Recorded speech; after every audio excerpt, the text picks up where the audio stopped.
All right. Today we have Stephanie Kissell, the president of Morningstar's board of directors, and Mariel Butan, the executive director of Morningstar.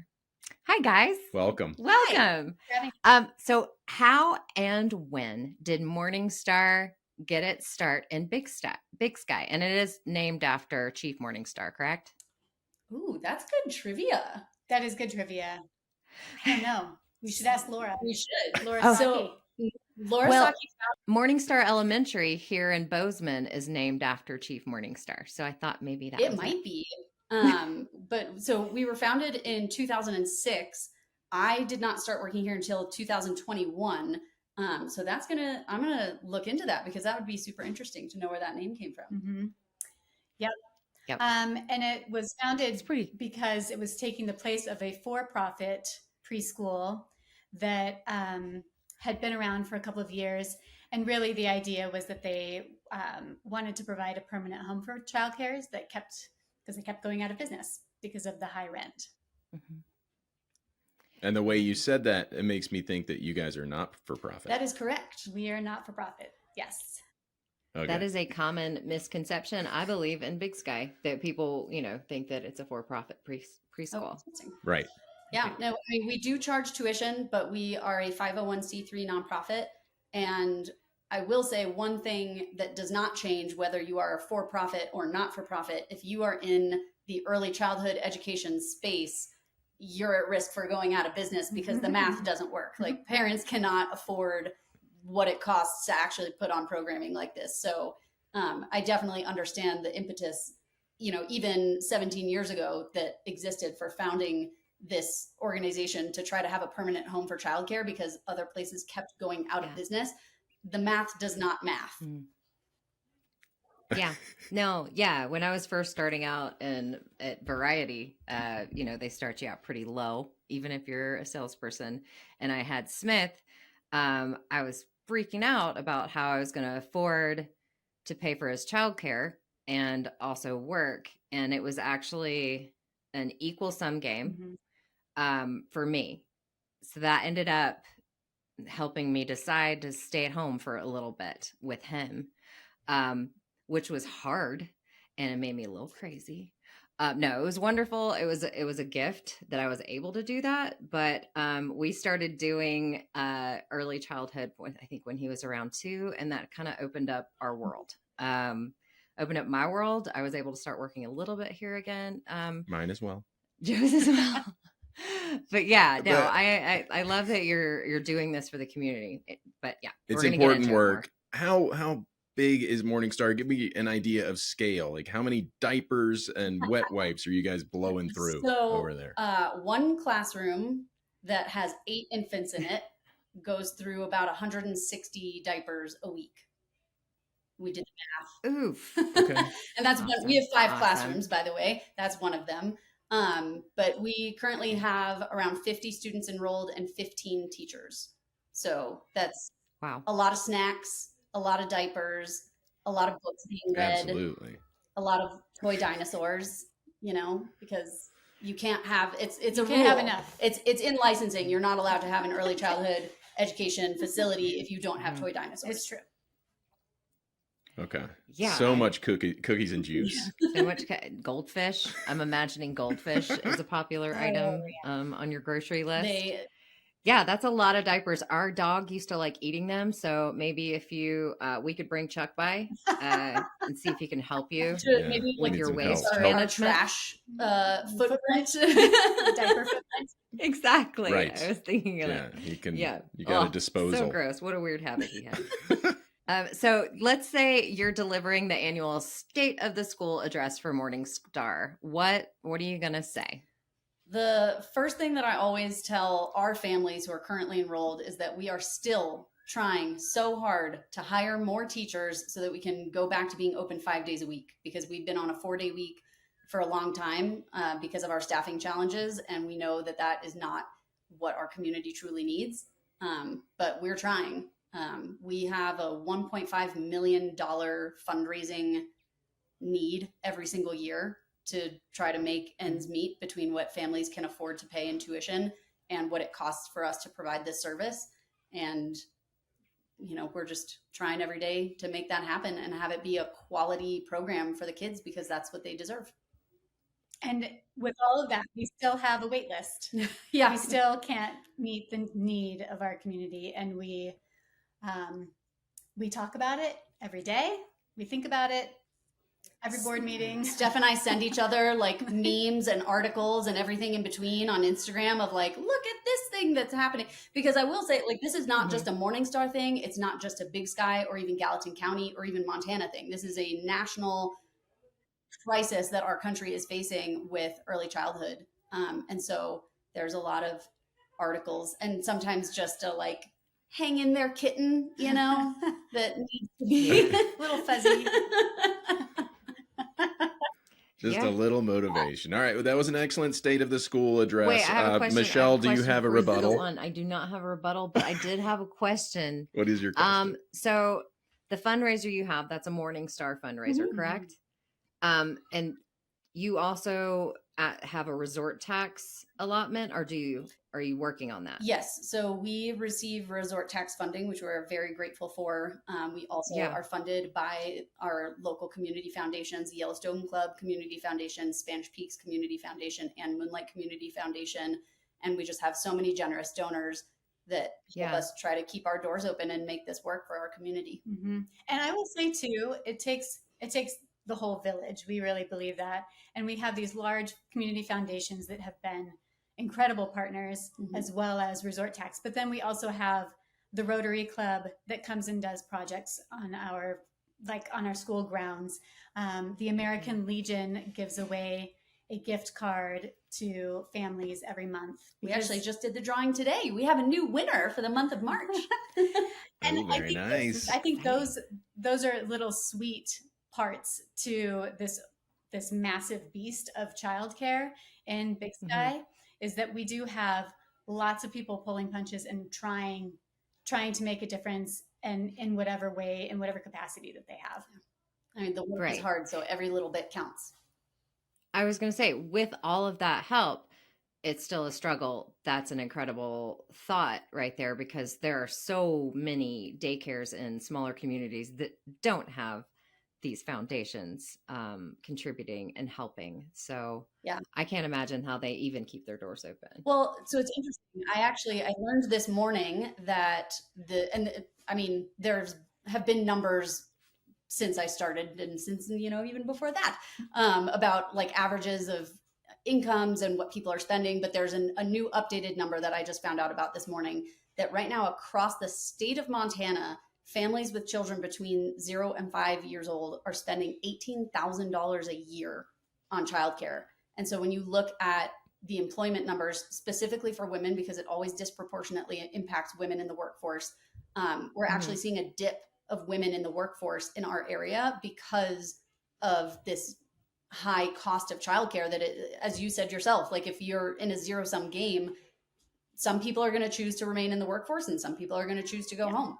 And, another thing that is happening right now, a lot of centers across the state of Montana, their population qualifies for this program called Best Beginnings, which is a really cool program that the state of Montana has to subsidize childcare costs for families who need a little bit of extra help.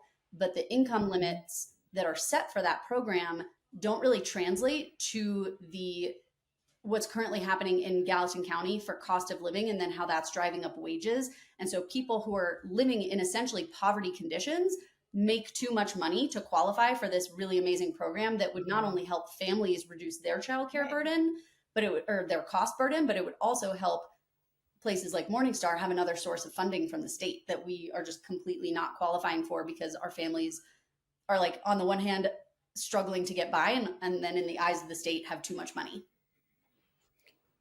That makes a lot of sense. Yeah, that it is. It's a bit of a crime, it seems like. And this is an important investment. Talk about, it's not just daycare. It's not just babysitting. What is the impact of educating 0 to 5-year-olds? Do you want to kick this one off? We have so many good answers for this. We do. The impact is huge, Joe. And I'm so glad you asked that, because that is one of the things that drives Morningstar's mission of having excellence in the programming that we offer. So we know that 90% of a child's brain is developed by the age of 5.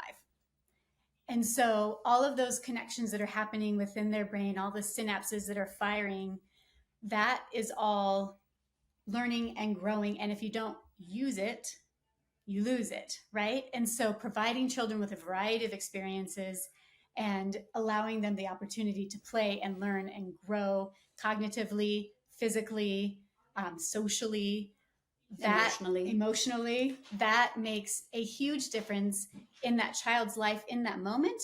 But additionally, we know that the long-term effects of having quality early childhood programming are significant. Yeah, there's a ton of research out there that, again, that's what Steph and I are sending each other, like, texting at midnight of like, did you see this article? That just show... We don't have anything else going on. This is our this free is time. Just what we do. It's important to you.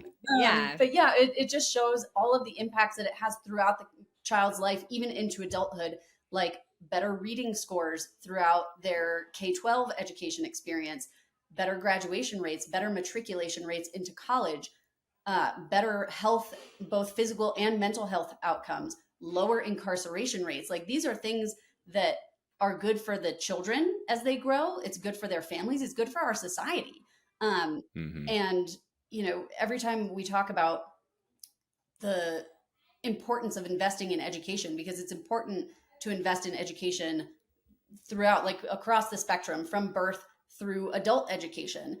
However, when you look at the economic studies that have been done on the return on investment for education, the highest impact of your dollar is in early education, because you're like, if you could have like bought Apple stock in like, the early 90s or something, right? It's like the same idea, like get in at the very beginning and you can have this outsized impact on the future. And so it's good economically, and it's good for the kids as they become, the weird thing about kids is they grow up and then they become us. Like, we were kids once, and, we thankfully, I would like to think, had good experiences that led us to be, hopefully good and healthy adults, is how I like to think of myself. From what I can tell, you're very well adjusted. Yes, Mariel. I hope so. Yeah. Right. So are there... I'm wearing. Yeah, and what you're saying plays into so much of, I'm in grad school right now for education, and we're having to learn a lot about, even though I'm doing secondary, a lot about how early childhood education impacts a child/adult's life. Yeah, there's a video, if you guys are up at midnight. Joe and I are going to be watching PBS at that time, but while you guys are texting each other, there's a video called Statistics Lottery, CKS at the end. It's interesting, and it's all about, like, this is about areas where children can't afford childcare, parents can't afford quality childcare and things like that, and how it affects an entire, child's trajectory throughout life. And so, yeah. I mean, look at Michelle giving homework on the podcast. I mean, they're up anyway, they said. I like statistics video, sign me up. So you guys have a wonderful community in Big Sky, even it's a tiny community. What unique programs do you guys have to offer in this small mountain town? Well, we are the only place for children 3 and under, regardless of potty training status. And really? Ooh, I had to work hard on that one. We are also the only, aside from like trying to get those Fridays back, we are the only full-time year-round facility for any kind of education in our community. And so we're the only one for this age group offering aftercare. So our program goes until 5:30. And as I said, we're the only ones year round. So that means we're open in the summer, which is always fun when people like, they find out that I work in education and they're like, oh, so what do you do in the summer? And I'm like, I work all summer.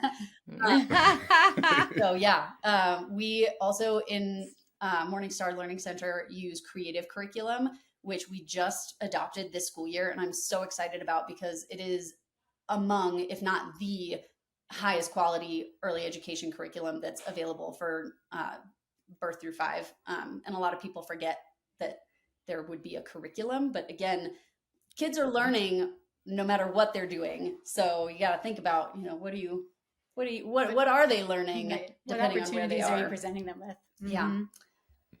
So yeah, those are some of the highlights. Okay, that's good. And what is the educational approach there at Morningstar? Is it Montessori? Is it Waldorf? Or do you just put Raffi on a loop and let the kids free range on screens? Yeah, we definitely are anti kids in a room alone with a screen all day. I can say it's Good for you. That was how I was raised. I'm fine. Muppet Show on a loop. We are not a Montessori program, but we do have, like I said, we use this creative curriculum. We're very place-based. We're very play-based.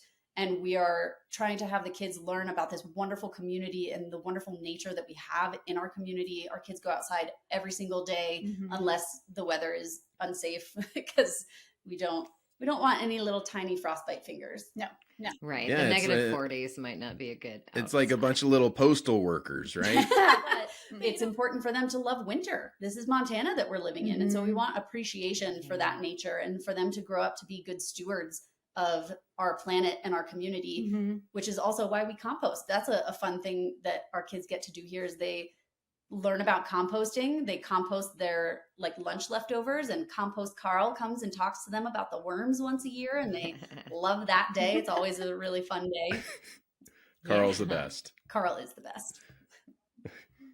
At Yes Compost. Yeah, we had Carl come over and we got a lot of worm casings in our garden Is this it year. casings or casting? I don't know. It's castings. No one knows They're for casting sure. off their excrement. Is what I thought. That's how I told myself. Anyway, whatever. Back to the podcast that we're doing right now. So the question was, how do you stay up to date on the latest childcare stuff? But you already went over that. But so you guys, do you have particular websites or gurus that you follow? So Dr. Katie Becken, good inside, or yeah. So, to maintain our licensing, our teachers have to do 16 hours of continuing education per year.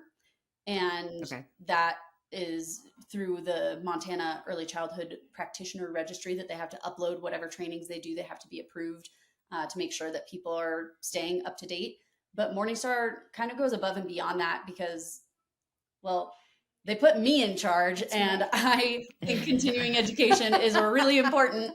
And I always want to support the growth and development of our teachers. And so if they have an interest in something in particular, I'm not going to be like, oh, you already did your 16 hours. You can't learn about this cool new thing that's also not only going to make you feel fulfilled, but going to benefit our center. The answer is like, yes, you can do that. And so we send our teachers to an annual conference every year. That's the Montana Early Childhood Conference. So they all get to go to that together. And there are all these courses that they've been taking on teaching strategies that helps them basically learn more about and implement the creative curriculum that we have here. I'm always going around the state trying to learn best practices that I can bring back to this center. And, we already talked about the articles that we're sending each other in the middle of the night to try to find the silver bullet that's got to be out there somewhere to fix these, really complex issues that are facing the field as a whole. Okay. Cool. Thank you. I thought you were just going to say Google, so that was a much better answer. AI. I just ask AI. We have a neighbor that has just admitted to using AI for parenting. She just types in any problem she has with her kids to AI, and she's like, "It's great. What's wrong with that?" I just bullet point everything, and I was like, "It's probably good advice." Good. Yeah. Hey, I've never met an unruly AI child. I haven't yet used the strategy of like, what do I do when a 2-year-old boy doesn't want to stop playing, but it's someone else's turn? Like maybe we'll start giving that a. We're not what ChatGPT said. You never know. You could get some good advice. She's like every time it works. Okay. Yeah. Okay. I have one more question before we play a game. Well, I wanted to ask this one.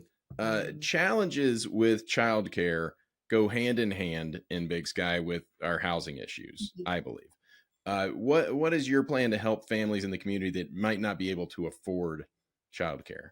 So we already have need-based tuition assistance. The Department of Health and Human Services for the entire United States of America defines affordability for childcare as not costing more than 7% of a family's gross income. And I know a lot of people hear that and they're like, well, wouldn't that be nice? Because I mean, across the state of Montana, again, with those numbers that I saw this morning, the average right now is 23% of a family's income going towards early childhood education. And so we're really proud that we're able to keep families within 10% of their income. But again, that is our fundraising burden, because that money still has to come from somewhere, because we have to pay our teachers because they're trying to live in this community too.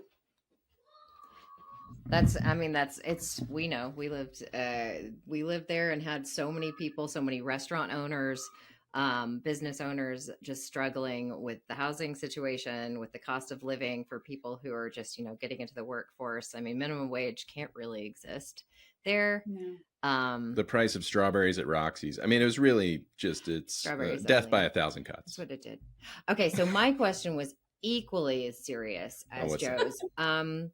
Do you have a story? We all have a story of like that one kid that did that one crazy thing.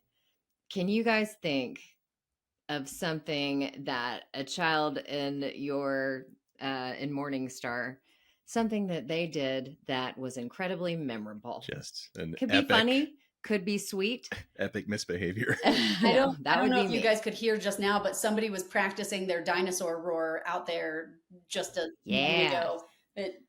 So Steph used to actually be the executive director of Morningstar Learning Center. So I would love to hear a fun example from you. Well, okay. So I do have a funny example, but I just want to take a moment to express my gratitude for the teachers that we have, because this story has to do with my son.